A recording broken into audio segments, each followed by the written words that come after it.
बिस्मिल्लाहिर्रहमानिर्रहीम। Index number chapter में example number 5.8 है, इसे हम डिस्कस करते हैं। अब यहाँ कह रहे हैं कि construct the following weighted aggregative price index numbers for 2000 and 2001 from the given data. Number 1 पे है लेस्पेयर, फिर नंबर 2 पे पाशेस और इसके बाद है फिशर आइडियल इंडेक्स। पहली बात तो यह है कि लेस्पेयर, पाशेस और फिशर, ये ऊपर लिखा हुआ है प्राइस इंडेक्स। तो आपने लेस्पेयर का प्राइस इंडेक्स, पाशेस का प्राइस इंडेक्स और फिशर का प्राइस इंडेक्स मालूम करने हैं। ये प्राइस इंडेक्स पर मैं इसी यहाँ पर ज़ोर दे रहा हूँ कि आगे हम जो आने वाले लेक्चर्स के अंदर बात करेंगे, प्राइस इंडेक्स के साथ क्वांटिटी इंडेक्स भी आया करेंगे। तो क्वांटिटी इंडेक्स भी लेस्पेयर, पाशेस और फिशर के होते हैं, ठीक है। तो अब सिर्फ लेस्पेयर इंडेक्स कह देना काफ़ी नहीं है, हमें साथ में पता होना चाहिए कि लेस्पेयर इंडेक्स जो है वो प्राइस इंडेक्स, कहीं सिर्फ लेस्पेयर इंडेक्स कहने से हमारे जहन में क्वांटिटी इंडेक्स भी आ सकता है। लेकिन क्योंकि स्टेटमेंट के अंदर यहाँ उन्होंने वाजे किया है कि आप प्राइस इंडेक्स मालूम कीजिए, तो लेस्पेयर का प्राइस इंडेक्स और पाशेस का प्राइस इंडेक्स और फिशर का भी प्राइस इंडेक्स ही मालूम करना है। अच्छा, डेटा में दिया गया है, डेटा में ये टेबल है जी। टेबल के अंदर यहाँ पर प्राइसेस लिखी हुई हैं और प्राइसेस के नीचे 3 साल लिखे हुए हैं, और इसी तरह से क्वांटिटीज़ लिखी हैं और उनके नीचे भी 3 साल लिखे हुए हैं जो आपको नज़र आ रहे हैं। इन तीनों सालों में से 1996 के साथ उन्होंने ब्रैकेट में खुद ही बेस लिख दिया है। तो यहाँ से पता चलता है कि 1996 हमारा यहाँ पर बेस ईयर है। 2000 और 2001 ये दोनों बेस नहीं है, ठीक है। ये दोनों फिर हो जाएंगे करंट। ये करंट हो भी जाएंगे, लेकिन करंट होने की वजह भी है, वो स्टेटमेंट के अंदर भी लिखी हुई है। देखिए, मैंने आपको कहा था कि जिस ईयर के लिए आप इंडेक्स नंबर मालूम करते हैं वो ईयर होते हैं करंट ईयर। तो अभी क्योंकि आपको कहा गया है कि आप क्या करें, price index numbers for 2000 and 2001, तो ये प्राइस इंडेक्स नंबर्स फॉर 2000 यानी 2000 का इंडेक्स या 2000 के लिए इंडेक्स नंबर मालूम कीजिए। तो क्योंकि यह यहाँ पर कहा जा रहा है कि हम प्राइस इंडेक्स नंबर्स 2000 और 2001 के लिए निकालें, लिहाजा 2000 और 2001 हमारे दोनों करंट ईयर हैं। ये स्टेटमेंट के अंदर से भी पता चलता है, लेकिन टेबल के अंदर से भी यहाँ आइडिया हो रहा है कि 96 बेस है, तो ये दोनों फिर करंट हैं। अच्छा, अब काम में जब हम आएंगे तो काम में तो हम इस टेबल में जो डेटा दिया हुआ है, इस डेटा की मदद से लेस्पेयर, पाशेस और फिशर के इंडेक्स निकालेंगे। लेकिन अब सोल्यूशन में जब आप आते हैं तो ये जो आपके ये सारे कॉलम्स हैं, ये सारा डेटा जो है, इस डेटा को उन्होंने यहाँ नीचे लिखा है। दोबारा आप भी ऐसा करेंगे कि जो जो पेपर में आपको ये टेबल दिया जाएगा, इस टेबल को आप आंसर शीट के ऊपर यूँ लिखेंगे। ये जो कॉलम्स हैं, डेटा के 6 कॉलम बनते हैं और एक 7वां कॉलम कमोडिटी का है। तो कमोडिटी का कॉलम और आगे ये 6 कॉलम आ गए। आगे जो कुछ कॉलम्स हैं ये उन्होंने फिर मज़ीद बनाए हैं जो हमारे काम में ज़रूरत पड़े हैं।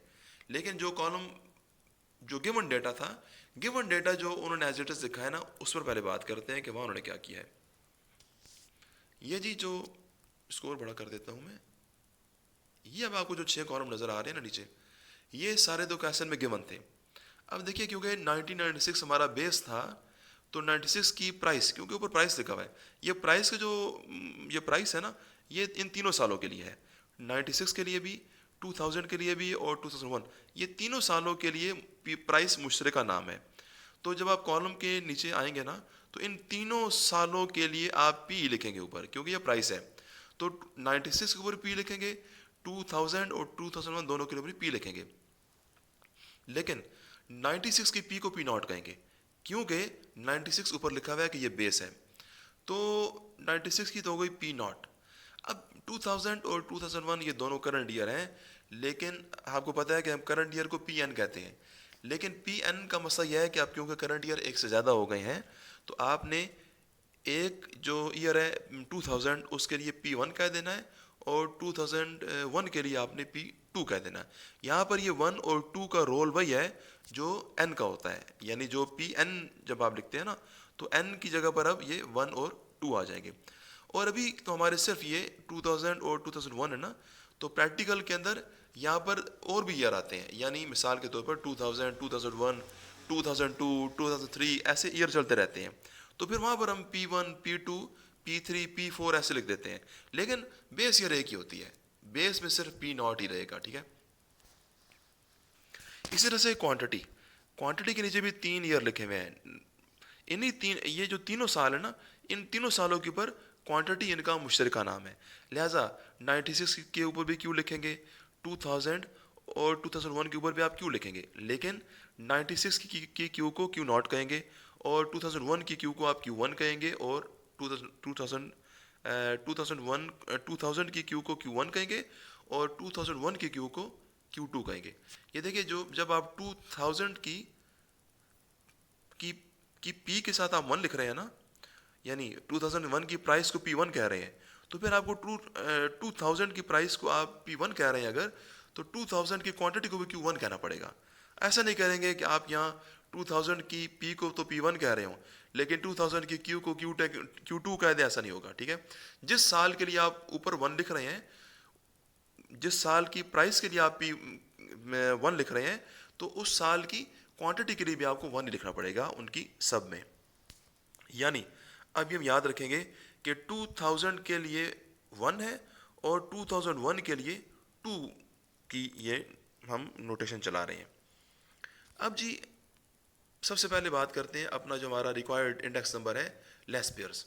लेस्पेयर प्राइस इंडेक्स, इसका फार्मूला ये मैंने लिखा है यहाँ पर। पहले तो वो फार्मूला लिखा है ना जो आप देखते रहे पहले, ये PON की तरह, जो मैंने पेज भी लिखा था एक पेज में, वो इससे पहले लेक्चर्स में दिखाता रहा हूँ, उधर भी मैंने P0N की सारे फार्मूला लिखे हैं। तो मैं पहले उस फार्मूला पे बात करता हूँ। ये वो फार्मूला है जो लेस्पेयर का है, जो हमने देखा है। इस फार्मूला को हम बोलते हैं कि ये जनरलाइज फार्मूला है हमारा। जनरलाइज इसलिए कह रहा हूँ कि यहाँ पर एन आ रही है, एन होती है करंट ईयर। तो करंट ईयर जो है, जब हम उनको एन लिखते हैं, करंट ईयर की जगह हम एन लिखते हैं, तो उसको बोलते हैं कि जनरलाइज फार्मूला है। तो अब ये करेंगे, क्योंकि आपके करंट ईयर एक से ज़्यादा है, तो अब आप ये एन जो है, एन की जगह पर आपने करना है कि एक बार वन लिखना है। पहले करंट ईयर के लिए एन की जगह वन लिखेंगे, फिर दूसरे करंट ईयर के लिए एन की जगह टू लिखेंगे, और अगर हमारा और करंट ईयर भी होते हैं तो हम एन की जगह पर 3, 4 और 5 लिखते रहते। लेकिन जब आप एन की जगह वन लिखेंगे, यहाँ पर P01 लिखेंगे ना, तो बाकी फार्मूला में भी सारे एन की जगह वन कर देंगे। नॉट को नहीं छोड़ना, ठीक है, नॉट तो पूरे फार्मूला में नॉट ऐसी रहेगी, लेकिन एन जहाँ भी आ रहा होगा नोटेशन में भी एन की जगह वन कर देंगे, फार्मूला में भी वन कर देंगे। नेक्स्ट, जब आप एन की जगह टू लिखेंगे तो फार्मूला में भी एन की जगह टू लिख देंगे। तो ऐसे ही किया गया जी। ये देखिए, लेस्पेयर के इंडेक्स नंबर है, तो क्योंकि दो करंट ईयर है तो लिहाजा उन्होंने दो फार्मूला लिखे हैं। पहला फार्मूला उन्होंने लिखा है फॉर 2000, जो पहला करंट ईयर है 2000, उसके लिए उन्होंने पहला प्राइस इंडेक्स ये लिखा है। तो क्योंकि आप 2000 की पी के साथ वन लिख रहे हैं और 2000 की क्यू के साथ भी वन लिख रहे हैं, लिहाजा आपको 2000 का जो प्राइस इंडेक्स होगा ना, प्राइस इंडेक्स के फार्मूला में भी आप P01 लिखेंगे। यानी जो एन आ रही है, एन की जगह पर आप यहाँ फिर वन कर देंगे, और बाकी फार्मूला में भी ये जिस तरह PN है, तो PN की जगह पर फिर आप P1 कर देंगे। बाकी ये जो तीनों नॉट है ना, तीनों नॉट एज इट इज रहेंगे। फिर बात करते हैं इंडेक्स नंबर फॉर 2001, जो दूसरा करंट ईयर है हमारा 2001, इसका भी इंडेक्स चाहिए हमें। तो क्योंकि वन की पी के साथ P2 और वन की क्यू को आप Q2 कह रहे हैं, यानी वन के लिए आप ये टू की जो है ना, ये सब में ये चला रहे हैं, तो आपको 2001 के इंडेक्स नंबर के लिए भी PO2 करना पड़ेगा, यानी PON के एन की जगह पर आपको 2 लिखना पड़ेगा। तो बाकी फार्मूला में जहाँ एन आ रही है वहाँ पर 2 कर दीजिए, एन एक ही आ रहा है, यहाँ पर पी के साथ एन आ रहा है, तो यहाँ पर पी के साथ 2 कर दिया। अब ये जो सम्स आ रहे हैं, ये चारों सम आपने, चारों तो नहीं कहना चाहिए, 3 कहना चाहिए, क्योंकि इनमें ये P0 Q0 दोनों के नीचे आ रही है। अच्छा, ये जो सम आ रहा है ऊपर वाला P1 Q0, इसके लिए हमने कॉलम बनाया है ये P1 Q0। फिर आ रही है नीचे P0 Q0, तो ये कॉलम बनाया गया है जी ये P0 Q0। और फिर आ रही है P2 Q0, तो ये P2 Q0। अब मुझे उम्मीद है कि आप ये कॉलम्स तीनों बना लेंगे। ये जो तीनों कॉलम की वैल्यूज़ हैं, ये मिसाल के तौर पर ये पहला कॉलम है P0 Q0, तो नाम में आ रहा है P0 और Q0 आपस में मल्टीप्लाई हो रहे हैं, तो आप ये करेंगे कि यहाँ से ये P0 कॉलम है जी, ये सबसे इधर ये P0 है और ये है Q0। तो P0 और Q0 कॉलम जो है, इनकी जो वैल्यूज़ हैं, इन वैल्यूज़ को आप इनकी आमने सामने, यानी 64 को 270 के साथ और 40 को 124 के साथ ऐसे आमने सामने मल्टीप्लाई करेंगे, तो ये कॉलम बन जाएगा। इसी तरह से बाकी कॉलमों भी आप नाम पढ़ लीजिए अगर P1 आ रही है और Q0 आ रही है तो वहाँ से P1 कॉलम ढूंढिए और Q0 कॉलम ढूंढिए, उन कॉलमों की वैल्यूज़ को मल्टीप्लाई करें तो आपको ये कॉलम मिल जाएगा। जब ये कॉलम तीनों बन जाएंगे तो इनके सम्स कीजिए। ये जो सम आ रहे हैं नीचे, मिसाल के तौर पर पहला सम है 35310, इसका नाम क्या होगा जी? कॉलम के जो सम होते हैं ना, उन सम के नाम होते हैं। इस सम का नाम हो जाएगा, ये ऊपर का ही नाम नीचे आ जाएगा, जो कॉलम का ऊपर का नाम है वो नीचे आ जाएगा और उस नाम के साथ समेशन लग जाएगी। यानी जब ये नाम P0 Q0 नीचे आएगा तो उसके साथ समेशन लगेगी तो बन जाएगा समेशन P0 Q0। तो ये आपका समेशन P0 Q0 35310 है। लिहाजा आप फार्मूला में आने वाली समेशन P0 Q0 की जगह पर 35310 पुट कर देंगे। दोबारा ये नीचे समेशन P0 Q0 आ रही है, इधर भी यही वैल्यू पुट करेंगे। बाकी ये जो सम है ऊपर वाले, ये इन कॉलमों के सम है जी। ये जो है 41 140, तो ये किसका है? ये P1 Q0 का है। लिहाजा P1 Q0 की जगह पर 41 40 आ गया।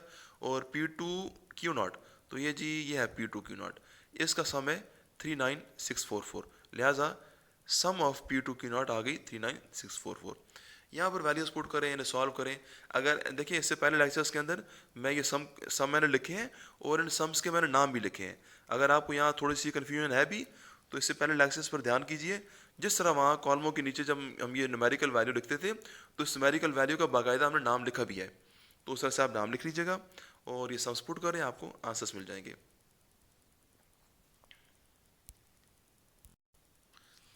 इसी तरह से जी अब दूसरा है, हमारी दूसरे की बारी है पाशेस की। तो पाशेस का इंडेक्स पहले जनरलाइज फॉर्म का लिखिए। जनरलाइज फॉर्म में होती है P(O(n) is equal to summation P(n) Q(n) over summation P0 Q(n) into 100। तो अब ये करेंगे कि आप n तो हमारा जनरलाइज फार्मूला है, तो n होता है करंट ईयर। हमारे करंट ईयर 2 हैं, तो आप लिखेंगे एक बार n की जगह पर 1 और फिर n की जगह पर 2। बिल्कुल ये लेस्पेयर की तरह है।